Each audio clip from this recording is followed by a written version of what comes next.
ప్రియ ప్రభువును మన రక్షకుడైన యేసుక్రీస్తు వారి యొక్క శ్రేష్టమైన నామం పేట మీకు శుభములు ఆహ్వానం తెలియజేస్తున్నాను. ప్రియమైన వల్ల గత వారం 16వ అధ్యాయాన్ని మనం ధ్యానం చేసుకున్నాం.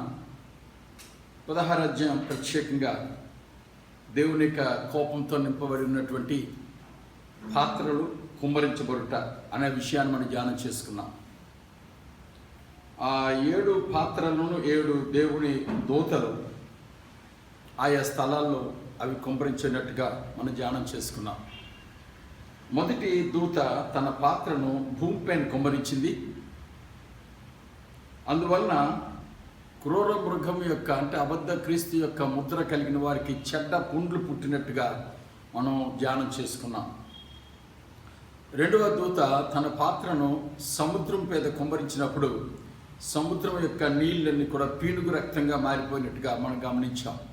తద్వారా ప్రియమైన వాళ్ళరా అందులో ఉన్న సముద్రంలో ఉన్న జీవజంతువులన్నీ కూడా చనిపోయినట్టుగా, వాటి యొక్క ఫలితం వలన అనేక రీతిలంటి ఇబ్బందులు ప్రజలకు కలిగినట్టుగా మనం గమనించాం.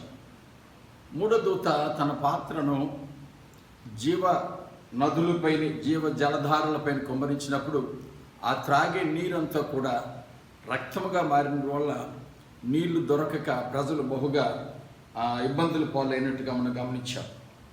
ప్రియమైన వాళ్ళని ఇవి ఆఖరి శ్రమల్లో దేవుడిచ్చిన 3వ అంకం. మొదటిది ముద్రల ద్వారా, రెండోది బోరల ద్వారా, మూడోది ఈ ఉగ్రత పాత్రల ద్వారా దేవుడు తన తీర్పుల్ని ఆయనకు వ్యతిరేకులైన వారి పట్ల, అవిధేయుల పట్ల ఆయన నెరవేరుస్తున్నట్టుగా మనం గమనించాం.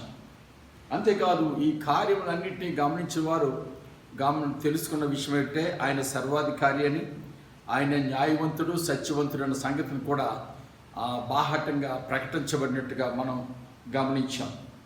ప్రియమైన వల్ల 4వ దూత తన పాత్రను సూర్యుని పైన కుమ్మరించినప్పుడు సూర్యుడు అధికమైనటువంటి వేడిని కలుగు చేసి భూమిపైన ప్రజలందరూ కూడా ఆ వేడిమికి కాలినట్టుగా, బహు వ్యధ చెందినట్టుగా, తద్వారా దేవుణ్ణి దూషించినట్టుగా మనం గమనించాం. 5వ దూత ఈ క్రూర మృగం యొక్క సింహాసనం పైన తన పాత్రను కుమ్మరించడం వల్ల ఆ రాజ్యం అంతా కూడా చీకటి కమ్మినట్టుగా, దాని విషయమై ఈరోజు మనం ఈ 17వ అధ్యాయంలో ధ్యానించుకోబోతున్నాం వివరంగా. ప్రవీణ్ వాళ్ళరా వారికి కూడా అప్పటికే ఉన్నటువంటి ఈ పుండ్లు వలన, నీళ్లు దొరకకపోవడం వలన, ఇతరత్ర కారణ వేడిమి వలన అప్పటికే చాలా విసుగు చెంది వేదనలు చెందుతున్నారు. వారు కూడా మారు మనసు పొందలేనట్టుగా, అందు నిమిత్తం దేవుని దూషించినట్టుగా 5వ పాత్ర కుమ్మరించబడినప్పుడు మనం గమనించాం. 6వ పాత్ర యూఫ్రటీస్ నదిపైన కుమ్మరించబడినప్పుడు ప్రియమైన వాళ్ళరా ఆ నది యొక్క నీళ్ళని ఎండిపోవడం, ఆ కంట్రీస్ టువర్డ్స్ ఈస్టర్న్ సైడ్ అవి రావడానికి త్రోవ ఏర్పరచబడడం, తద్వారా అన్ని ప్రక్కల నుంచి కూడా ఇశ్రాయేల్ దేశాన్ని, మరి ముఖ్యంగా యెరూషలేమును కమ్ముకొచ్చేయడానికి వారికి అనుకూలపరచబడ్డ త్రోవలన్నీ కూడా అది 6వ ముద్ర ద్వారా మనం గమనించుకున్నాం, స్టడీ చేసాం. అయితే ఈ 6వ ముద్రలో ఉన్నటువంటి ప్రత్యేకత ఏంటంటే అంటే మహాఘట సర్పం నోట్లోంచి, అబద్ధ క్రీస్తు అని పిలువబడే క్రూరమృగం నోట్లోంచి, అబద్ధ ప్రవక్త అని పిలువబడే క్రూరమృగం నోట్లోంచి 3 అపవిత్రాత్మలు బయటకు వచ్చి అవి ప్రపంచమంతటా ఉన్నటువంటి దేవునికి వ్యతిరేకంగా అనేకుల్ని ప్రోగు చేసి ఒక యుద్ధం కోసం వారిని అర్మగిద్దోన్ అనే స్థలంకు వారిని ప్రోగు చేయడానికి వెళ్ళినట్టుగా మనం 6వ ముద్ర మరి కుమ్మరించబడిన పరిస్థితుల్లో మనం గమనించుకున్నాం. ప్రియమైన వాళ్ళరా ఇక ఈ 7వ పాత్ర కుమ్మరించబడినప్పుడు ఇక్కడ 7వ దూత ద్వారా అది ప్రియమైన వాళ్ళరా పెద్ద భూకంపం కలిగినట్టుగా మనం తెలుసుకున్నాం. ఆ భూకంపం వలన ఆ ద్వీపాలన్నీ కూడా తారుమారైనట్టుగా, మరి చాలా అటువంటిది జగత్ పునాది వేయబడి నుంచి అంత పెద్ద భూకంపం కలగనట్టుగా, దాన్ని మనం యెహెజ్కేలు గ్రంథం 38వ అధ్యాయంలో ఉన్నటువంటి 18వ వచనం ఉన్నటువంటి భూకంపంతో సరిపోల్చుకొని దేవుడు ఇచ్చినటువంటి ఫైనల్ జడ్జిమెంట్ అన్నమాట. ఇంకా దీనివలన సైతాను యొక్క ఆ యుద్ధ తంత్రాలన్నీ కూడా కకావికలమైపోయినట్టుగా అవన్నీ కూడా మనం స్టడీ చేసుకున్నాం. అంతేకాకుండా దేవుడు మరొకసారి భూమినే కాకుండా ఆకాశంలో కూడా షేక్ చేయడం వల్ల, కంపింప చేయడం వలన ఆ ఆకాశం నుండి వడగండ్లు రాలినట్టుగా, పెద్ద పెద్ద వడగండ్లు 50 కేజీలు పైన బరువు ఉండేటువంటి వడగండ్లు రాలినట్టుగా, దానివల్ల కూడా ప్రజలు ఎంతో ఇబ్బందులు పాలినట్టుగా మనం స్టడీ చేసుకున్నాం. ఇవి చాలా ప్రాముఖ్యమైనటువంటి విషయాలు. ఇక్కడతో 3 రకాలైనటువంటి తీర్పులు దేవుని వలన బయలుపరచబడినట్టుగా మనం అర్థం చేసుకోవాలి. ఇక మనం 17వ అధ్యాయంలోకి ప్రవేశిస్తున్నాం. ఇక్కడ ప్రారంభ వచనంలోనే 7 పాత్రలను పట్టుకొని ఉన్న 7 దేవదూతల్లో ఒకడు వచ్చి నాతో మాట్లాడుచు ఇలాగ చెప్పాను. మనం ఇంతవరకు చెప్పుకున్నది 7 దూతల ద్వారా దేవుడు భూమిపై తీసుకొచ్చిన ఆఖరి జడ్జిమెంట్ని మనం చూచాం. ఇంకా తీర్పులు ఇంకా పూర్తిగా, అంటే శిక్షలు ఇంకా వేయబడలేదు, రివార్డ్స్ ఇంకా ఇవ్వబడలేదు. కానీ ఈ ఏ రీతులుగా వారిని దేవుడు మరి వ్యధలోకి, కష్టంలోకి నడిపించాలో అవన్నీ మనం చూచాం. ఇప్పుడు ఈ 7 దేవదూతల్లోంచి ఒక దేవదూత యోహాను భక్తుడితో మాట్లాడుతున్నట్టుగా మనం చాలా ఈజీగా అర్థం చేసుకోవచ్చు. విస్తార జలముల మీద కూర్చున్న మహావేశ్యకు చేయబడు తీర్పు నీకు కనుపరచదను. ప్రియమైన వారా, మహావేశ్యకు చేయబడు తీర్పు జలముల మీద, విస్తార జలముల మీద, విస్తారమైన జలములు అంటే తన యొక్క కంట్రోల్లో ఉన్నటువంటి ప్రజల మధ్య వారిపైన అధికారిగా పీఠం వేసుకొని కూర్చున్నటువంటి అని మనం అర్థం చేసుకోవాలి. జలములు జన సమూహాలని, ప్రజలను సూచిస్తున్నాయి. కాబట్టి మహావేశ్య, ఈ మహావేశ్య అనగానే సాధారణంగా మనకు అర్థమయ్యేది వ్యభిచారం చేసే స్త్రీగా, కానీ దాంతో పోల్చబడినప్పటికీ ఈ మహావేశ్య కోసం రాయబడిన మాట్లాడేటంటే అది దేవునికి వ్యతిరేకమైనటువంటి బోధలు, ఫార్నికేషన్, వ్యభిచారం అంటే దేవునికి వ్యతిరేకమైన కార్యములన్నింటినీ కూడా వ్యభిచారంతో పోల్చాలి. మనం దేవునికే సంపూర్ణంగా లోబడి జీవించాలి. అలాగే చూడండి, ఒక గృహంలో భార్యాభర్తలు ఉన్నారంటే ఆ భార్య ఆ భర్తకు చెందిందిగా జీవించాలి. అలాగే ప్రజలు తమ్మును సృజించినటువంటి సృష్టికర్తకే లోబడి జీవించాలి. భార్య ఎప్పుడైతే భర్తకు లోబడి జీవించకుండా తన ఇష్టం వచ్చినట్టు జీవిస్తుందో ఆమె వ్యభిచారము అనేటువంటి క్రియలో ఉన్నట్టుగా మనం భావించాలి. అలాగే ఈ సృష్టికర్తను విడిచిపెట్టి ఆయనకు వ్యతిరేకమైన క్రియలు చేస్తున్న వారిని అది కూడా ఒక వ్యభిచారంతో దేవుడు పోల్చి ఈ మహావేశ్యగా ఈ వ్యవస్థను ఆయన మనకి అర్థమయ్యేటట్టుగా తెలియజేస్తున్నాడు. ప్రియమైన వాళ్ళారా, మహావేశ్యకు చేయబడు తీర్పు నీకు కనుపరచదును అంటే ఈ మహావేశ్య అన్నది ఒక వ్యక్తి కాదు, ఒక వ్యవస్థ. అంటే జనరల్గా పొలిటికల్ పవర్ని కానీ రిలీజియస్ పవర్ని కానీ ఈ విధంగా పోలిస్తారు. అయితే ఇక్కడున్న సందర్భాన్ని బట్టి ఇది దేవునికి వ్యతిరేకమైన కార్యములు చేసి లోకమును మభ్యపెట్టి లోకమును తికమకపాలు చేసి లోకములో ఉన్న ప్రజలను భ్రమల్లోకి తీసుకుని వెళ్ళి కన్ఫ్యూజన్లోకి తీసుకువెళ్ళి మరి దేన్ని కూడా సరైన రీతిలో అర్థం చేసుకోకుండా ఒక రకమైనటువంటి ఆకర్షణను క్రియేట్ చేసి దేవుడి నుంచి మరలగొల్పి తన స్వాధీనం చేసుకునేటువంటి ఈ క్రియ. కాబట్టి ప్రియమైన వాళ్ళరా, వాటన్నిటికీ అది దేవుడి నుంచి ప్రజలను వేరు చేసిన విధానానికి ఈరోజు ఆ వ్యవస్థ అంటే ప్రియమైన వాళ్ళరా, పరిశుద్ధమైన పవిత్రమైన ఆ రీతిగా జీవించే విధానం కాకుండా ఎవరు ఇష్టం వచ్చినట్టుగా వారు లేదా కల్పించబడిన వ్యవస్థకు లోబడి దేవునికి వ్యతిరేకంగా జీవించే విధానాన్ని ప్రోత్సహించినటువంటి ఆ వ్యవస్థను గురించి దేవుడు చెప్తున్నమాట. ఇంకా మనం చూసినట్లయితే ఆ వ్యవస్థకు ఆకర్షితులైనటువంటి భూప్రజలు దానికి పూర్తిగా లోబడిపోయారు. కళ్ళబొల్లి కబురులతో వారందరినీ కూడా దేవుడి నుంచి దూరపరిచి ప్రియమైన వాళ్ళరా దాని స్వాధీనం ఉంచుకోవడం. అక్కడ ఎలా చెప్పబడుతుందంటే వారందరూ కూడా ఆమె మద్యమును తాగినట్టుగా, ఆమెకు సంపూర్ణంగా లోబడిపోయినట్టుగా, స్వాధీనపరచబడినట్టుగా మనం అర్థం చేసుకోవాలి. అందుకే అక్కడ రాయబడినమాట, భూరాజులు ఆమెతో వ్యభిచరించిరి, భూనివాసులు ఆమె వ్యభిచార మద్యములో మత్తులైరి. దేవుడిచ్చినటువంటి ధర్మశాస్త్రమును కానీ దేవుడిచ్చిన వాక్యమును, నియమాలు, నిబంధనలు, కట్టడలు అన్నింటిని కూడా ప్రక్కకు త్రోసివేసి ఈ వ్యవస్థ ద్వారా లోకంలోకి సైతాను దేన్నైతే తీసుకుని వచ్చాడో దానికి లోబడి, దానికి ఆకర్షితులైపోయి, దానికి సంపూర్ణంగా తమ్ముడు తాము అప్పగించుకున్న పరిస్థితి భూరాజుల్లో, భూ ప్రజల్లో ఇక్కడ మనం గమనించవచ్చు. ప్రియమైన వాళ్ళరా, ఈ మహావేశ్య కోసం ఇంకా కొన్ని వివరములు మీకు తెలియజేయాలంటే అనేక విషయాలు చరిత్రలో మరుగున పడ్డాయి, కానీ ఈ మహావేశ్యకు సంబంధించినటువంటిది చాలా పురాతనమైనటువంటి ఇన్సిడెంట్ ఎక్కడి నుంచి ప్రారంభమైందంటే, నిమ్రోద్ అనేటువంటి ఒక రాజు భూమిపైన పరాక్రమవంతుడిగా గుర్తింపబడి దేవునికి వ్యతిరేకమైన కార్యములు చేయడం ప్రారంభించాడు. వాడిచ్చినటువంటి ఆ ఓపెన్ రీజన్ ఏంటంటే, మా పితరులను ఈ దేవుడు చంపివేశాడు కాబట్టి, హరించి వేశాడు కాబట్టి, ఇక మీదట ఈ దేవునికి వ్యతిరేకంగా నేను ఒక మహాసైన్యాన్ని తయారు వ్యవస్థ, దేవుని యొక్క చిత్తానికి వ్యతిరేకమైన వ్యవస్థను తయారు చేయాలని అప్పుడు నిర్ణయించుకున్నాను. కాబట్టి వాడు తన తల్లినే భారీగా చేసుకొని వారికి పుట్టినటువంటి కుమారునికి మరొక భాషను ఏంటంటే, ఆ పుట్టినవాడు కూడా నిమ్రోదిగానే ప్రేమిన వల్ల వాడికి తమ్మూజ్ అనేటువంటి పేరు పెట్టి, ప్రేమిన వల్ల ఒక వ్యవస్థ అంటే తండ్రి అయిన దేవుడు, తండ్రి కుమారుడు, ఆ యొక్క దేవుని పిల్లలు అనేటువంటి తత్వంలో నుంచి ఒక స్త్రీ యొక్క సంతానము, స్త్రీని ఆరాధించడం, స్త్రీని వెంబడించడం అనేటువంటి ఒక ప్యారలల్లో ఒక వ్యవస్థను వాడు అక్కడ ప్రారంభించినట్టుగా మనం అర్థం చేసుకోవాలి. ఆ వ్యవస్థలో నుంచే వచ్చినటువంటి దేవుడు అన్న మాట కాకుండా దేవతలు అన్నటువంటి మాట ప్రారంభమైంది. అప్పటి నుంచే స్త్రీ తత్వాన్ని లోకంలోకి దేవుడికి వ్యతిరేక వ్యవస్థగా ప్రారంభించి కొనసాగించడం.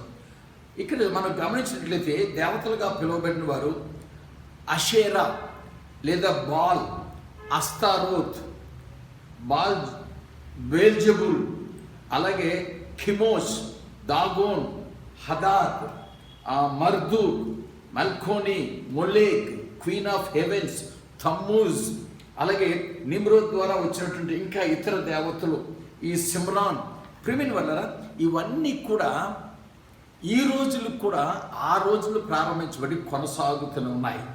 ఇదొక ప్యారలల్ వ్యవస్థ. దేవుడు తన యొక్క వ్యవస్థను పరిశుద్ధంగా పవిత్రంగా ప్రజల మధ్య ఉంచుతుంటే, వాడు ఆ రోజు నుంచే దేవుడికి వ్యతిరేకమైన వ్యవస్థను ప్రారంభించి ఆ వ్యవస్థకి ఒక వ్యభిచారిగా, ఒక స్త్రీగా చూపించి దాని మత్తులోకి, దాని ఆకర్షణలోకి ప్రజలు, లోకము వెళ్ళిపోయినట్టుగా చేశాడు. అది కొనసాగుతుంది. కాబట్టే ఈ దినాల్లో మనం చూసినప్పుడు ఈవెన్ భారతదేశం ముఖ్యంగా ఈ స్త్రీ అన్న దాన్ని ఆ యొక్క పదజాలాన్ని చాలా ఎక్కువ వాడుతున్నాం. దేవతలు, లక్ష్మి అని, లేకపోతే దేవుళ్ళ పేర్లు మనకు తెలుసు, లేకపోతే ముఖ్యంగా అమ్మవారని, లేకపోతే మరొకటి ఇవన్నీ కూడా స్త్రీని హైలైట్ చేస్తూ, దేవతను హైలైట్ చేస్తూ ప్రజల్లోకి ఎంతగా చొచ్చుకుపోయిందంటే వారు ఇంకా నిజదేవుని గురించిన ఆలోచన కూడా వారికి కలగట్లేదు. ఆ వ్యవస్థ అంతటికి మహావేశ్య అన్న మాట ఇక్కడ సంబోధించబడ్డాలి. కాబట్టి ప్రేమిని వల్లరా మన చుట్టూ, ముఖ్యంగా భారతదేశంలో మన చుట్టూ ఉన్నటువంటి ఈ వ్యవస్థ యొక్క ఆకర్షణలో కానీ, ఆ యొక్క వివరణలో కానీ, ఆ యొక్క విశ్వాసంలో కానీ పొరపాటును కూడా మనం వెళ్ళడానికి వీలు లేదు. అది దేవునికి చిత్తానికి వ్యతిరేకమైనటువంటిది. దానికి ఒక జడ్జిమెంట్ దేవుడు నిర్ణయించాడు. ఎందుకంటే రాబో దినాలు మనం గమనించేది ఏంటంటే, పరలోకములో దేవదేవుడు తండ్రిగా మనకుంటాడు, యేసుప్రభువు వారు ఆయన కుమారుడిగా. ఇక్కడ ఈ వ్యవస్థ ఎలా అర్థం చేసుకోవాలంటే, కుమారుని విశ్వాసం ఉంచి కుమారునికి లోబడి కుమారుని సొంత రక్షణగా స్వీకరించే వారు అందరూ కూడా దేవునికి కుమారులు అవుతారన్నమాట. అంటే మనకి కూడా ఆయన తండ్రి.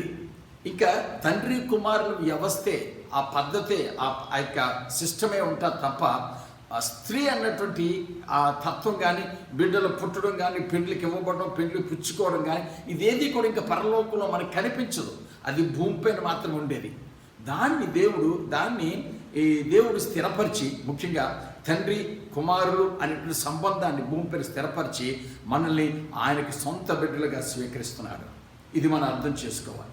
అయితే దానికి వ్యతిరేకమైన స్థితిని ప్రారంభించేశాడు, దాన్ని కొనసాగిస్తున్నాడు. అది ఎంతగా వేళ్ళూనిపోయిందంటే ప్రపంచ రాజ్యాలన్నీ కూడా ఆ ఆకర్షణలో పడిపోయాయి. ముఖ్యంగా ఈ దినాల్లో క్రిస్టియానిటీ చాలా ఎక్కువ ఉంది ప్రపంచంలో అనుకుంటాం.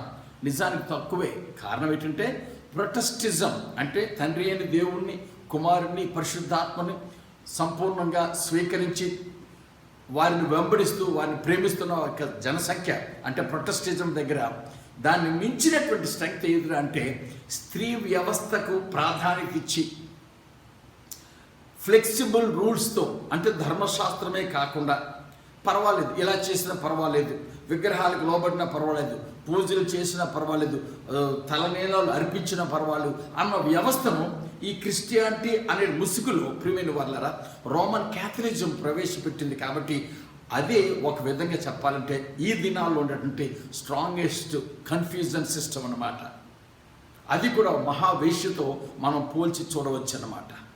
వీటి ఆకర్షణలో మరి పడిపోతున్నారు. ఈ రోజుల్లో చాలామంది ప్రొటెస్టెంటిజంలోకి రావడం కంటే క్యాథలిజంలోకి వెళ్ళడమే వాళ్ళకి సులువుగా, ఒక విధంగా దేవునికి చేరుగా వచ్చినట్టుగా అనిపిస్తుంది, ఒక విధంగా వాళ్ళకి కంఫర్టబుల్గా కన్విన్సింగ్గా అనిపిస్తుంది, కాంప్రమైజ్కి ఛాన్స్ ఉంటుంది. అదే ప్రొటెస్టెంటిజంలో అయితే అటువంటి ఆ కాంప్రమైజ్కి తావు ఉండదు. ప్రేమిని వాళ్ళరా దేవునికి, చట్టానికి, ధర్మశాస్త్రానికి, వాక్యానికి, ముఖ్యంగా త్రిత్వానికి మనం అప్పగించుకుని పవిత్రంగా జీవించవలసిన వారమే అంటున్నాం. కాబట్టి ప్రేమిని వల్ల ఈ వ్యవస్థకు దేవుడు తీర్పు తీర్చబోతున్నట్టుగా మనం ఈ 2వ వచనంలో మనం చూస్తున్నాం. చూడండి, 3వ వచనం చూసినట్లయితే, అప్పుడు అతడు ఆత్మవశుడనైన నన్ను అరణ్యముని కొనిపోగా దేవదోషం నామములతో నిండుకొని 7 తలలను 10 కొమ్ములను గల ఎర్రని మృగం మీద కూర్చుండిన ఒక స్త్రీని చూచితిని. ప్రేమిని వల్లరా ఈ 7 తలలు 10 కొమ్ములు అన్నది 13వ అధ్యాయంలో మనం చూసినటువంటి మొదటి క్రూర మృగం, అంటే అబద్ధ క్రీస్తు అని మనం అర్థం చేసుకోవాలి. క్రీస్తు విరోధి, దానిపైన ఈ వ్యవస్థ కూర్చుంది. అంటే అర్థం ఏంటంటే ఈ వ్యవస్థకి ఒక విధంగా పవర్ తాలూకు సపోర్ట్ని ఈ యొక్క క్రూర మృగం అందిస్తుంది అన్నమాట. వాడి యొక్క అండతో, వాడి యొక్క సపోర్టుతో ఈ వ్యవస్థ లోకంలో ఇంకా విస్తృతంగా ఈ అంచె దినాల్లో వెళ్ళబోతుందన్నమాట. కాబట్టి ప్రేమిని వాళ్ళరా వాడు ఎలాగా ఒక డిక్టేటర్గా లోకంలోకి రాబోతున్నాడు, వాడి ఇష్టం పూర్తిగా నెరవేర్చబడుతుంది, వాడి అధికారం చలాయిస్తాడని తెలుసు. అటువంటి వాడికి చేతిలో ఈ వ్యవస్థ ఉన్నప్పుడు ఇంకా మనకి ఆ వ్యవస్థను వెంబడించడమే తప్ప వేరొక మార్గం కనిపించదా అని అనిపిస్తుంది అనమాట. చాలా రిస్ట్రిక్షన్స్ వచ్చేస్తాయన్నమాట. కాబట్టి అటువంటి క్రూరమృగం పైన కూర్చున్నటువంటి ఈ స్త్రీని మనం చూస్తున్నాం. ఇక్కడ 4వ వచనం చూస్తే ఆ స్త్రీ ఎంత ఆకర్షణీయంగా ఉందంటే ప్రజలు కళ్ళు తిప్పుకోలేరు, కాదనలేరు, లోబడిక తప్పదు, ఒప్పుకోవడానికి కన్విన్సింగ్ బోధలు ఉంటాయి, తప్పుడు బోధలు ఉంటాయి. ఈ 4వ వచనం చూడండి, ఆ స్త్రీ ధూమ్ర రక్త వర్ణము గల వస్త్రం ధరించుకొని బంగారంతోనూ రత్నములతోనూ ముత్యములతోనూ అలంకరింపబడినదై ఏకీయమైన కార్యములతోనూ తాను చేయుచున్న వ్యభిచార సంబంధమైన అపవిత్ర కార్యములతోనూ నిండిన ఒక సువర్ణ పాత్రను తన చేత పట్టుకొని ఉండెను. ఎంతటి ఆకర్షణ అంటే, సాధారణంగా వ్యభిచార వృత్తిలో ఉన్నవారు విటులను ఆకర్షించుకోవడానికి ఎలాగైతే రకరకాల రీతులుగా ఆకర్షణీయంగా తయారవుతారో, లోకములో దేవుడి నుంచి దూరపరిచి, దేవుడి నుంచి విడదీసి తన పట్ల తాను స్థాపించినటువంటి ఈ వ్యవస్థ పట్ల విగ్రహారాధన సంబంధమైన ఇంకా రకరకాల ఏకీయమైన పనులు చేసే ఆ వ్యవస్థ పట్లకి ఆకర్షించుకోవడానికి అంతటి సుందరంగా సిద్ధపడ్డది ఈ వ్యవస్థ, ఈ స్త్రీ. ఈ వ్యవస్థను అంతటినీ కూడా ఒక స్త్రీగా పోలుస్తున్నారు. లోకం అలాగే వెళ్ళిపోతుంది ప్రియమైన వాళ్ళారా. నిజ దేవుడి ప్రక్కన రావడానికి వారు 1,000,000 క్వశ్చన్లు వేస్తారు, కానీ ఈ ఆకర్షణతో ఉన్న వ్యవస్థ ప్రక్కకి మళ్ళుకోవడానికి వాళ్ళు ఏమీ అడగరు. వాళ్ళు ఆకర్షణలో కొట్టుకుపోతారనమాట. వారు ప్రేమిని వల్ల ఆమె చేతిలో ఒక సువర్ణ పాత్ర ఉందట. చూడండి ఎలాంటిదట, ఏకీయమైన అసహ్యకర జుగుస పుట్టించే కార్యములతోనూ తాను చేయుచున్న వ్యభిచార సంబంధమైన అపవిత్ర కార్యములతో నిండిన ఒక సువర్ణ పాత్రను తన చేత పట్టుకొని ఉన్నాం. ఆ పాత్రను చూడగానే ఆ మంచి సువర్ణం చూడండి, యువతల ప్రక్క మనం చూసినట్లయితే ప్రేమిని వాళ్ళరా దేవుడు ఈ 7 పాత్రలను 7 దేవదూతలకు ఇచ్చినప్పుడు కూడా అవి కూడా సువర్ణ పాత్రలే. 15వ అధ్యాయము 7వ వచనం చూసినట్లయితే, అప్పుడు 4 జీవుల్లో ఒక జీవి యుగ యుగములు జీవించు దేవుని కోపంతో నిండి ఉన్న 7 బంగారు పాత్రలను. అంటే ఇక్కడ మనం గమనించవలసింది ఒక కౌంటర్ ఫీట్ అన్నమాట, అంటే ఇమిటేషన్ అన్నమాట. దేవుడు తన యొక్క కోపాన్ని సువర్ణ పాత్రలు నింపి అందించాడు. అవన్నీ కూడా కుమ్మరించబడ్డాయి ఆయా స్థలాల్లో. అలాగే ఈ యొక్క వ్యవస్థ కూడా ఏం చేస్తుందంటే ఒక సువర్ణ పాత్రలో ఏహ్యకరమైన జుగుప్స పుట్టించే అసహ్యకరమైన వ్యభిచార సంబంధమైన చెడ్డ కార్యములతో నిండినటువంటి ఆ పాత్రను లోకానికి ఆకర్షణీయంగా చూపిస్తుంది. ఆ పాత్రను చూచి అనేకులు ఆకర్షించబడి ఆ కార్యముల్లో ఆ యొక్క స్థితిని, ఆ వ్యవస్థను కోరుకొని అందులో ఇన్వాల్వ్ అవుతున్నారన్నమాట. ప్రియమైన వాళ్ళరా, 5వ వచనం చూసినట్లయితే దాని నొసట దాని పేరు ఇలాగూ రాయబడి ఉండెను, మర్మము. ప్రియమైన వాళ్ళరా, ఈ వ్యవస్థ కోసం ఎంత వివరించి చెప్పినా అది తక్కువే అవుతుంది. కారణం ఏంటంటే అదొక మర్మం. ఒక్కొక్కరిని ఒక్కొక్కగా భ్రమపరిచి ఒక మంచిగా అనిపింపచేసి ఒప్పింపచేసేది కాబట్టి ఇది అని కన్ఫర్మ్డ్గా చెప్పలేనటువంటి ఏహ్యత, అసహ్యకరమైన విషయం, మర్మము, సీక్రెసీ, జ్ఞానము, అదొకలాంటి జ్ఞానము అందులో ఇమిడి ఉన్నట్టుగా ఆమె నుదుట ఆ పేరు వ్రాయబడి, వేశ్యలకును భూమిలోని ఏహ్యమైన వాటికి తల్లి అయిన మహాబబులోను. ప్రియమైన వాళ్ళరా, మనం ఇంత ప్రారంభించినప్పుడు దేవుని యొక్క తండ్రి, కుమార లేకపోతే దేవుని పిల్లలు అనేటువంటి ఆ యొక్క సిస్టమ్కి వ్యతిరేకంగా స్త్రీ అనేటువంటి పాత్రను తీసుకొచ్చి సిమ్రామిస్ అనేటువంటి ఒక స్త్రీ ద్వారా వాళ్ళు కనినటువంటి తుమ్మూజ్ అనేటువంటి ఆ యొక్క ఒక కుమారుడి ద్వారా, ఆ తర్వాత వారు తీసుకొచ్చినటువంటి రకరకాల దేవతల ద్వారా లోకాన్ని అంతటిని ఎలాగైతే కన్ఫ్యూజ్ చేసిందో, ప్రియమైన వాళ్ళరా, అదంతటిని కూడా మిస్టరీ ఆఫ్ అంటే రహస్యముతో కూడినటువంటి బబులోను అని పిలువబడతారు అనమాట. Mystery of Babylon. ఇక రాయబడినటువంటి మహాబబులోను, తల్లి అయిన మహాబబులోను అని రాయబడ్డది. సైతాను యొక్క కేంద్ర పట్టణం అంతటినీ కూడా మహాబబులోనుగా సంబోధిస్తుంటారు. దేవుని యొక్క పరిశుద్ధమైన కార్యములకు అన్నిటికీ మహాపట్టణముగా దేన్నంటే పరిశుద్ధ యెరూషలేము పట్టణాన్ని మనం సంబోధిస్తుంటుంటాం. ఇక్కడ మనం ఈ ప్రకటన గ్రంథంలో చాలా మటుకు మనం చూసేది కౌంటర్ఫీటే. అంటే దేవుని వ్యవస్థలో ఉంది కాబట్టి నేను అటువంటి ప్యారలల్ వ్యవస్థ ఒకటి చేసుకోవాలి. ఇక్కడ ఒక హోలీ ట్రినిటీ ఉంది కాబట్టి నేను ఒక ఫాల్స్ ట్రినిటీని తయారు చేయాలి. అలాగే ఆయన సువార్త పాత్రలతో తన కోపాన్ని కుమ్మరిస్తున్నాడు కాబట్టి నేను నా దగ్గర ఉన్న సువర్ణ పాత్ర ద్వారా నా ఏకీయమైన వాటన్నిటి ద్వారా లోకాన్ని ఆకర్షితులు చేసుకోవాలి. ఇదంతా కూడా ఇమిటేషన్ అన్నమాట. ప్రియమైన వాళ్ళరా, ఇక్కడ చూసినట్లయితే ఇక్కడ మహాపరిశుద్ధ యెరూషలేము పట్టణం ఉంది కాబట్టి వాడు ఏం చేశాడంటే సైతానుడు ఆ అపవిత్రమైన భయంకరమైన సమస్త కీడులకు ఏకీయమైన వాటికి కేంద్రస్థానంగా మహాబబులోను అనే ఒక పట్టణాన్ని వాడు స్థాపించుకున్నాడు మొదటి నుంచే. కాబట్టి ఈ 6వ వచనం మనం చూసినట్లయితే ఆ స్త్రీ పరిశుద్ధుల రక్తము చేతను యేసు యొక్క హతసాక్షుల రక్తము చేతను మత్తిల్లి యూనిట చూచితిని. ప్రియమైన వాళ్ళరా, ఎన్నో రాజ్యాలు వచ్చాయి. ముఖ్యంగా ఇశ్రాయేల్ రాజ్యం 2 రాజ్యాలుగా ముక్కలైపోయిన తర్వాత వారు ఇతర ప్రాంతాలకి చెదరగొట్టబడిన తర్వాత మొదటి 10 గోత్రాల వారిని అష్షూరీయులు తీసుకుపోయారు. మిగతా 2 గోత్రాలను బబులోనీయులు తీసుకెళ్ళిపోయారు. ఆ తర్వాత అనేక రాజ్యాలు వచ్చాయి. ఈ రాజ్యాలన్నింటిలో కూడా ప్రియమైన వాళ్ళరా ప్రజల్ని బానిసలుగా తీసుకెళ్ళిపోయినటువంటి బాధలు ఉన్నాయి. అంతకు మించినటువంటి క్రూరమైన హింసలు అంటే బానిసలుగా చేసుకుని వాడుకున్నట్టుగా ఉంది, కానీ అంతకుమించి వివరాలు మనకు ఎక్కువ కనిపించం. కానీ ప్రియమైన వాళ్ళరా, రోమా సామ్రాజ్యం ప్రియమైన వాళ్ళరా, ఈ అబద్ధ క్రీస్తు అని చెప్పడి క్రూరమృగం మరొక కుమారు ఒకలాంటి ఇమిటేషన్ చూపిస్తుంది. అదేంటంటే రాయబడిన మాట ప్రకారం నువ్వు చూచిన ఆ మృగము ఉండెను కానీ ఇప్పుడు లేదు, అయితే అది అగాధ జలం నుండి పైకి వచ్చుటకును నాశనమునకు పోవుటకును సిద్ధముగా ఉన్నది అన్న ఈ మాట దేనికి ఇమిటేషన్గా ఉందంటే ఈ 4వ అధ్యాయంలో ముఖ్యంగా ఇంగ్లీష్ బైబిల్ చాలా క్లియర్గా ఉంది. Holy holy holy Lord God Almighty which was and is to come. అంటే ఒకప్పుడు ఉన్నవాడు, ఇప్పుడు ఉన్నవాడు, ఇక ముందుకు ఉన్నవాడు అన్న ఆ దేవుడికి చెందినట్టు ఆ స్తుతి మాటకు తగ్గట్టుగా వీడు కూడా ఒకప్పుడు ఉన్నాడు, ఇప్పుడు లేడు, కానీ ముందుకి ఉండబోతున్నాడు అన్నటువంటి భావన వచ్చేటట్టుగా ఇక్కడ ఈ మాట మనం చూడగలుగుతాం. అంటే ఇక్కడ ఏం జరిగింది అంటే వాడు ఈ వ్యవస్థ ఫుల్ ప్లెడ్జ్డ్గా మంచి రైజులో మంచి ప్రోత్సాహకరంగా లోకంలో దూసుకుపోతున్న టైంలో ఆ వ్యవస్థే హైలైట్ అయింది, కానీ క్రూర మృగం ఎక్కడ కనిపించలేదు. వాడు కనిపించకుండా పోయాడు. అంటే వాడు మొదట ప్రోత్సాహం ఇచ్చాడు, కానీ తర్వాత వాడి తలక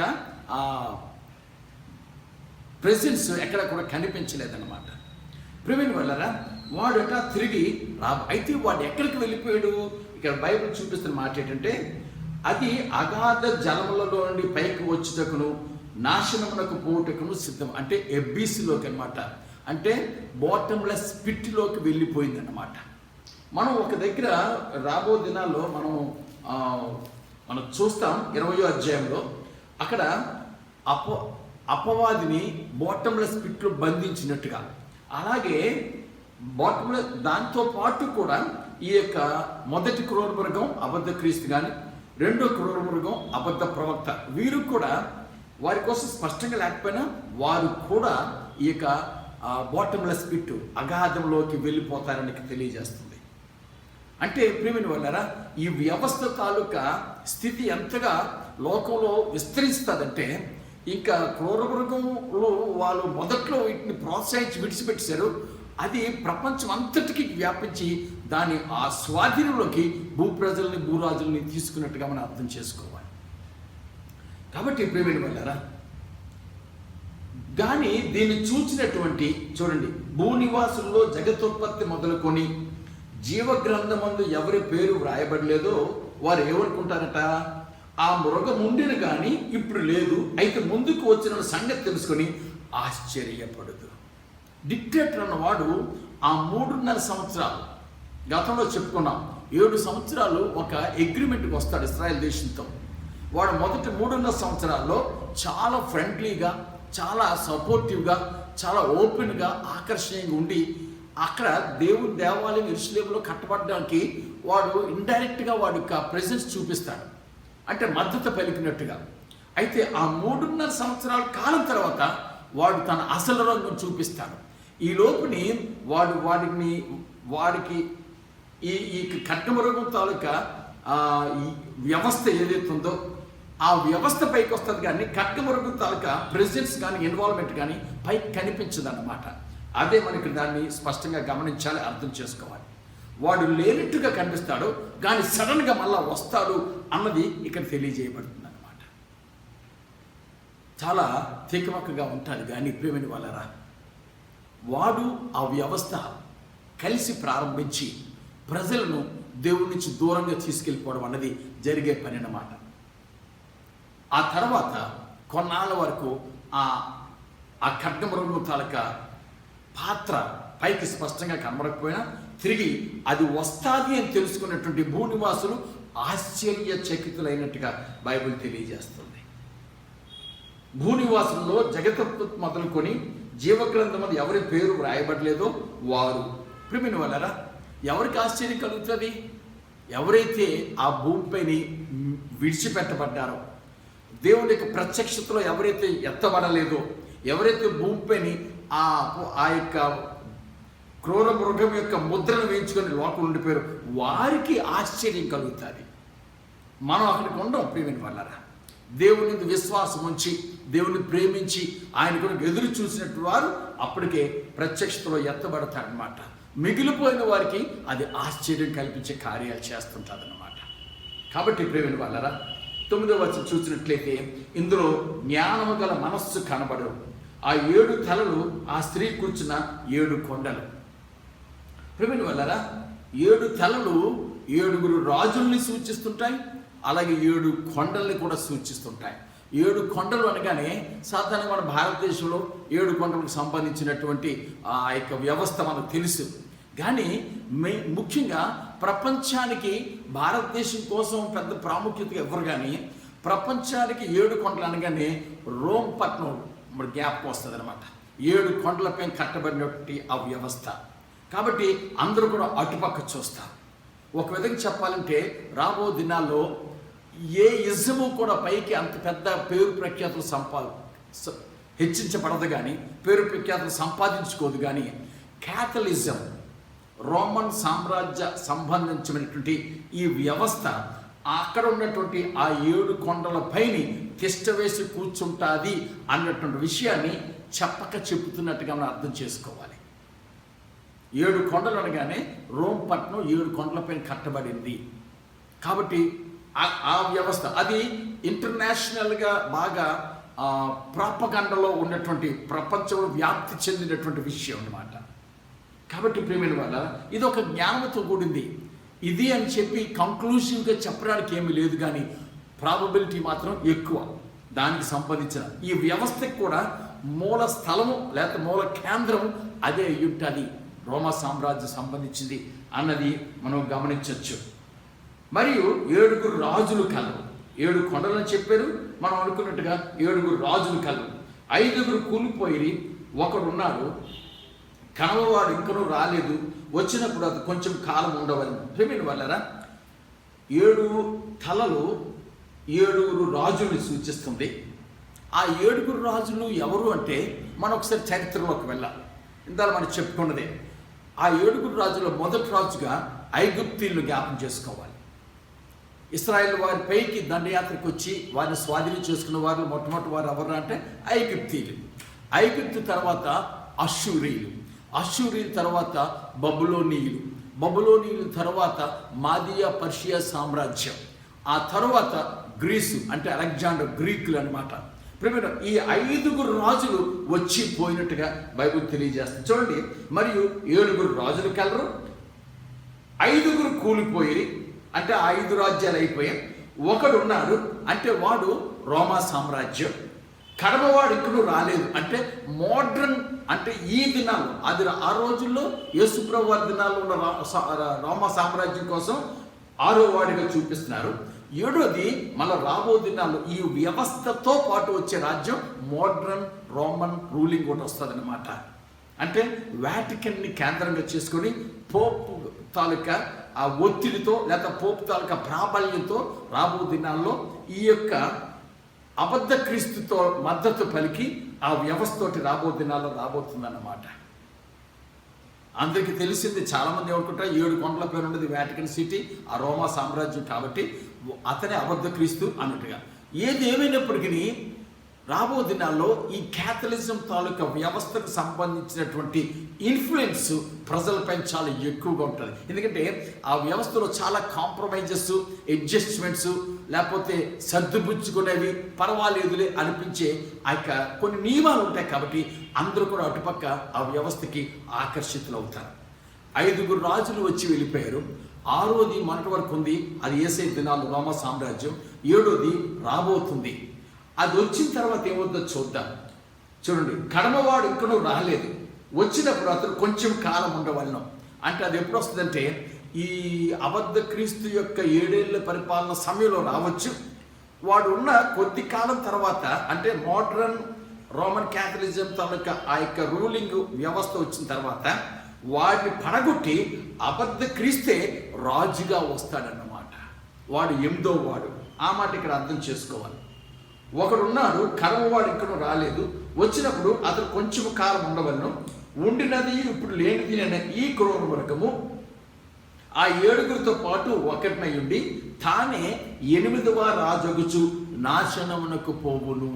ఫైనల్గా ఈ రాజ్యాలన్నీ కూడా వచ్చిపోతే ఆఖరికి ఆ రోమా ప్రాబల్యంతో కూడిన రాజ్యము, దాని వ్యవస్థ, దాని అధికారం అది కూడా పోతుంది. అది అయిన తర్వాత డిక్టేటర్గా ఈ అబద్ధ క్రీస్తు అన్నవాడు పైకి వస్తాడు, వాడు కూడా నాశనంకు వెళ్ళిపోతాడు అన్న మాట మనం అర్థం చేసుకోవాలి. దీన్ని బట్టి దేవునికి స్తోత్రం చెల్లిద్దాం. దేవునికి స్తోత్రం. ప్రియమైన వాళ్ళరా, ఎందుకు చేద్దామో తెలుసా? దేవుడు సర్వాధికారి, న్యాయవంతుడు, పక్షపాతం లేనటువంటి వాడు. ఆ దేవుడు పరిశుద్ధతను ఆధారం చేసుకొని, న్యాయాన్ని, సత్యాన్ని ఆధారం చేసుకుని పరిపాలించే దేవుడు, ప్రేమ కలిగిన దేవుడు. కాబట్టి ప్రియమైన వారు, వీరందరూ కూడా నాశనానికి పోతున్నటువంటి వారే. ఇంకా పోవలసిన వారు ఇంకా 2 రాబోతున్నారు. వారిని మన దినాల్లో మనం చూడలేకపోతామేమో, కానీ మన బిడ్డల దినాల్లో అవి సంభవించడానికి అతి చేరువుగా ఉన్నట్టుగా మనం అర్థం చేసుకోవాలి. 12వ వచనం, నీవు చూచిన ఆ 10 కొమ్ములు 10 మంది రాజులు, వారు ఇదివరకు రాజ్యమును పొందలేదు, కానీ ఒక గడియ క్రూర మృగంతో కూడా రాజుల వలె అధికారం పొందుదురు. ఇక్కడ ఒకలాంటి డిప్లొమసీ ఇక్కడ ఒక జరుగుతుంది. ఎలాగంటే ఇంకా ఆ 7 రాజులు పోయిన తర్వాత ప్రేమిన వాళ్ళరా, ఈ అబద్ధ క్రీస్తు అన్నవాడు డిక్టేటర్ అయిపోయిన తర్వాత వాడు కొంతమందిని ఎరగా తీసుకొని, అంటే వారిని స్వాధీనం చేసుకొని, ఎలాగా కొన్ని మధ్య మాటలు చెప్పి మిమ్మల్ని కూడా నేను రాజులుగా చేస్తాను. మీరు ఎంతవరకు ఉన్నారు కానీ మీకు రాజ్యాలు లేవు, రాజులుగా గుర్తింపు పొందలేదు, కాబట్టి మీరు నాతో చేయగలిగితే మిమ్మల్ని రాజులుగా చేసుకుంటాను అనేటప్పుడు అందులోకి 10 ప్రపంచ దేశాల్లో ఉన్నటువంటి కొన్ని దేశాలు, కొన్ని 2-3 దేశాలు కలిసిపోవడము, లేకపోతే చిన్న దేశాలని కౌంట్ చేయకపోవడం, గుర్తింపులో తీసుకోకపోవడం, లేదా గుర్తింపు పొందిన 10 రాజ్యాలు అవన్నీ కూడా ఈ అబద్ధ క్రీస్తుకి మద్దతు పలకడం అనేది రాబో దినాల్లో జరగబోతుందన్నమాట. ప్రియమైన అది ఇప్పటికే మనం చూస్తున్నాం. యూరోపియన్ యూనియన్ ఉంది, అందులో మొన్న ఇంగ్లాండ్ అందులోంచి బయటకు వచ్చేసింది. మరికొంతమంది రేపొద్దున చేయి కలపొచ్చు. అందులో ఇప్పుడు ఉన్నటువంటి వారు 26 దేశాలు ఉన్నాయని మొన్న ఆ మధ్య నేను విన్నాను. కొంతమంది ఉండొచ్చు, కొంతమంది పోవచ్చు. కానీ ప్రియమైన ప్రస్తుతానికి ఆ జెండా పైన 12 స్టార్స్ ఉంటాయి. రాబో దినాల్లో అవి 10 స్టార్స్ అవుతాయి యూరోపియన్ యూనియన్ తలక ఫ్లాగ్ పైన. ఆ 10 రాజ్యాలుగా ఎవరైతే దాంట్లో గుర్తింపు పొందుతారో వారు ఇంకా హెచ్చింపు ఈ యొక్క అబద్ధ క్రీస్తు ద్వారా పొందుకోవడం కోసం కొంతకాలం ఆ అబద్ధ క్రీస్తుని బాగా హెచ్చిస్తారన్నమాట. అబద్ధ క్రీస్తు తాలూకా అధికారానికి వారు అంగీకరిస్తారన్నమాట. వాళ్ళని ఏం చేస్తారంటే, మీరు నన్ను ఈ విధంగా మీ పేరు హెచ్చించుకున్నారు కాబట్టి నేను మిమ్మల్ని రాజులుగా గుర్తిస్తాను, ఎంపరర్స్గా గుర్తిస్తాను, అధికారం కలిగిన వారిగా గుర్తిస్తాను అన్నటువంటి ప్రలోభం వారికి కల్పిస్తారనమాట. ఆ మాటలు మనం చదువుకుంటున్నాం. ఆ 10 కొమ్ములు 10 మంది రాజులు. వారు ఇదివరకు రాజ్యమును పొందలేదు, కానీ ఒక గడియ క్రూర మృగముతో కూడా రాజుల వలె అధికారం పొందుదురు. వీరు ఏకాభిప్రాయం గలవారే, తమ బలమును అధికారమును ఆ మృగమునకు అప్పగింతురు. అప్పుడు ప్రియమైన వాళ్ళారా, ఒక విధంగా చెప్పాలంటే ఇంకా లోకరాజ్యములన్నీ కూడా వాడికి దాసోహం అయిపోయినట్టే. వాళ్ళందరిపైన వాడు కింగ్గా, ఉన్నతుడిగా, పవర్ అంతా వాడి చేతిలో ఉంటారన్నమాట. ఆ దినాల్లో కానీ భూమిపైన ఎవరున్నా వారికి తీవ్రమైన బాధలు, కష్టాలు ఉండక తప్పవు. 14వ వచనం, వీరు గొర్రెపిల్లతో యుద్ధము చేతురు కానీ గొర్రెపిల్ల ప్రభువులకు ప్రభువును రాజులకు రాజునే ఉన్నందునను తనతో కూడా ఉండిన వారు పిలువబడిన వారై ఏర్పరచబడిన వారే నమ్మకమైన వారై ఉన్నందునను ఆయన ఆ రాజులను జయించును.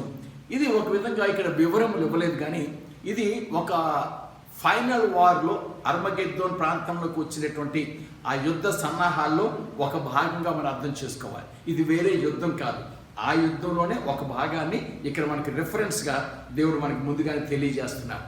కాబట్టి ప్రేమిని వల్ల వీళ్ళందరూ కూడా అధికారాన్ని అబద్ధ క్రీస్తుకి ఇవ్వడం వల్ల వాడు ఏం చేస్తారంటే, మనం చదువుకున్న కదా 16వ అధ్యాయంలో ఆ మహాఘట సర్పంలోంచి, అబద్ధ క్రీస్తులోంచి, అబద్ధ ప్రవక్త నోట్లోంచి వచ్చినటువంటి కప్పల వంటి అపవిత్రాత్మలు మహాసైన్యం ప్రోగు చేసి మహాదేవుడికి వ్యతిరేకంగా అర్మగెద్దోన్ దగ్గరికి వారు చేర్చబడుతున్న ఆ విషయంలోనే అందులో భాగమే ఈ యుద్ధం కూడా అని మనం అర్థం చేసుకోవాలి.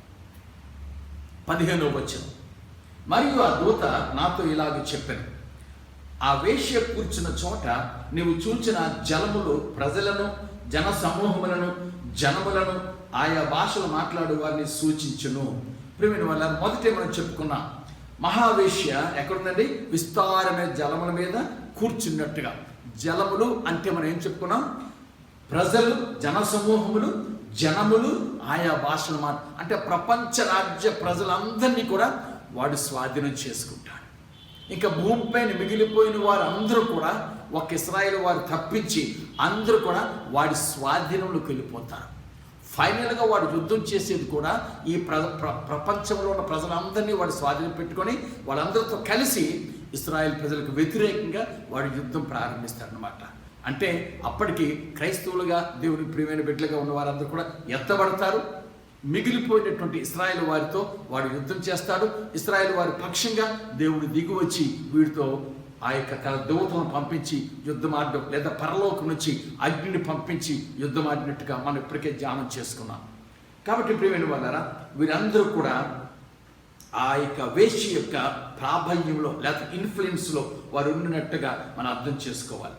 16వ వచనం, నీవు ఆ 10 కొమ్ములు గల ఆ మృగమును చూచితివే, వారు ఆ వేశ్యను ద్వేషించి దాన్ని దిక్కులేనిదిగాను దిగంబరినిగాను చేసి దాని మాంసం భక్షించి అగ్ని చేత దాన్ని బొత్తిగా కాల్చివేతురు.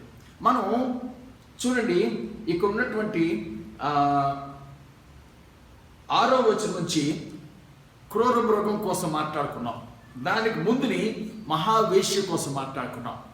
ఇప్పుడు ఎప్పుడైతే ఈ రాజుల తాలూకా ప్రాబల్యం పెరిగిందో, అంతకుముందు మహావేశ్య యొక్క ప్రాబల్యంలో ఉండి వాళ్ళందరికీ గుర్తింపు లేని వారికి అయిపోయారు. కానీ ఈ క్రూర మృగంకి హెచ్చింపు ఇవ్వడం, ఆ క్రూర మృగం మళ్ళీ అగాధంలోకి రావడం, అది వాళ్ళందరినీ కూడా, ప్రజలందరినీ కూడా, లోకస్తుల్ని ఆకర్షితులను చేయడం, తర్వాత ఈ 10 మంది రాజులు వాడికి అధికారం ఇవ్వడం, ఈ వ్యవస్థ వీళ్ళు బలం చేకూర్చుకున్న తర్వాత వారు ఆ మొదట్లో ఉన్నటువంటి మహావేశ్య యొక్క వ్యవస్థను పూర్తిగా నిర్వీర్యం చేయడానికి నిర్ణయించుకుంటారు. ఒకప్పుడు ఆ వ్యవస్థ వీరందరినీ కూడా అణిచి ఉంచింది. ఈ వ్యవస్థ వారి పైన ఉండి సవారీ చేసింది. ఇప్పుడైతే ఆ వ్యవస్థను వారు పూర్తిగా నిర్మూలించారు. అంటే రాబో దినాల్లో క్యాథలిజంకు ఉన్నటువంటి సారము బలమంతా కూడా పోతుందన్నమాట. ఇంకా దాని ఆకర్షణతో ఇంకా పని లేదు.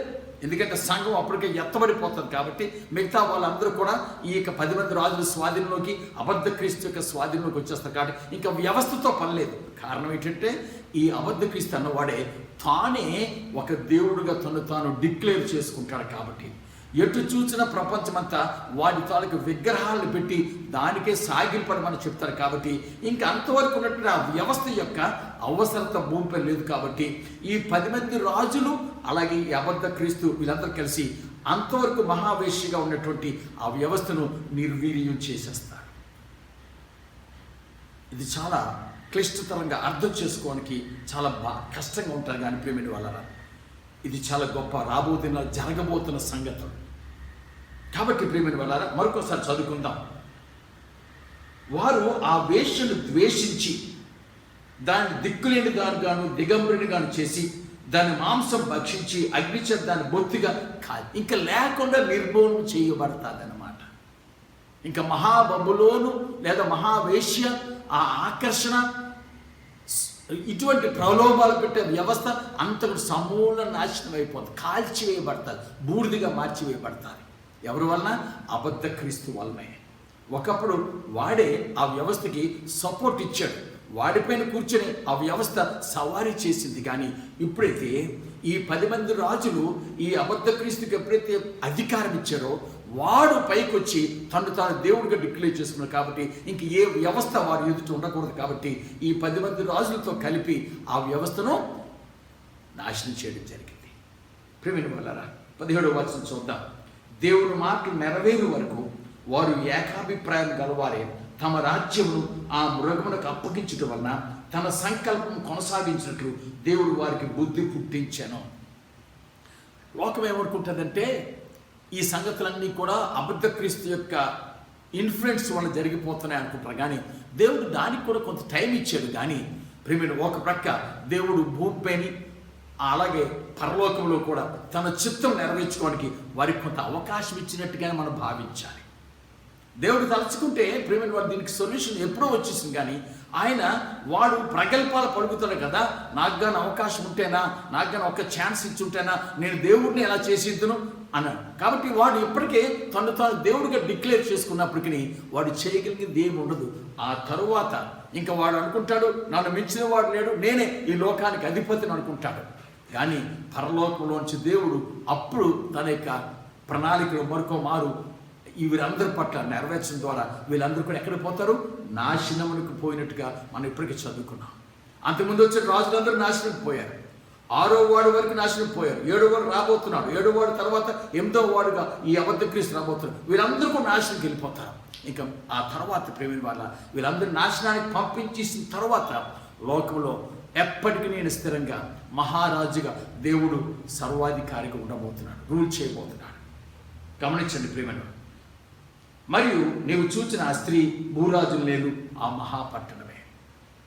ఈ విధంగా ప్రేమిని వాళ్ళారా ఖడ్గమృగం, ఈ క్రూర మృగం యొక్క వాడి యొక్క ప్రణాళిక ప్రకారం వాడు దేవుడిగా నిర్ణయించబడినప్పటికీ వాడు కూడా ఫైనల్గా నాశనానికి ప్రయాణం చేయబోతున్నాడు. కాబట్టి ఇక 18వ వచనం వచ్చిన తర్వాత మిగతా అధ్యాయంలో ఈ మహాఘట సర్పం కానీ, అబద్ధ క్రీస్తుగా పిలువబడే క్రూరమృగం కానీ, అబద్ధ ప్రవక్తగా పిలువబడే క్రూరమృగం, వీళ్ళందరూ కూడా నాశనానికి ఎలాగ వెళ్తారు, ఏ విధంగా యుద్ధంలో ఓడిపోతారు, ఏ విధంగా వారు అగాధంలోకి అలా అగ్నిగుండంలోకి వెళ్తారన్న విషయాన్ని మనం రాబో అధ్యాయాలు ధ్యానం చేసుకోబోతున్నాం. వీటిని బట్టి వీటన్నిటిపైన సంపూర్ణంగా కంట్రోల్లో ఉన్నది ఎవరు అంటే మన దేవుడు, సర్వాధికారి, సత్యవంతుడు, న్యాయవంతుడైన దేవుడు.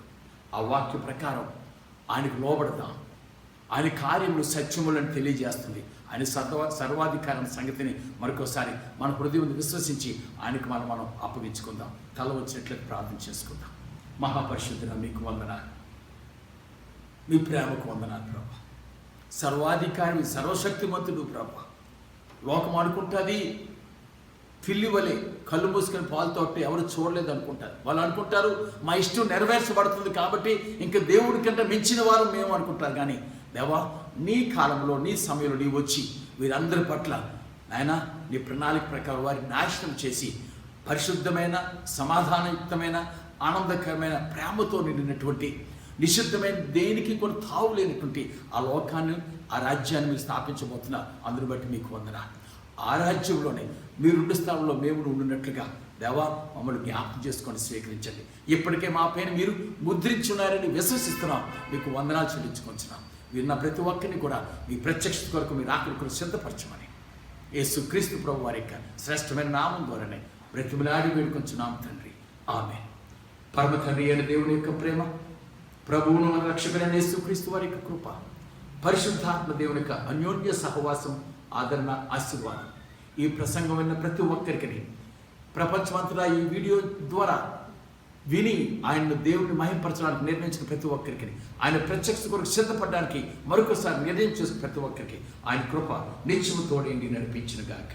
ఆమేన్, ఆమేన్, ఆమేన్. God bless you all.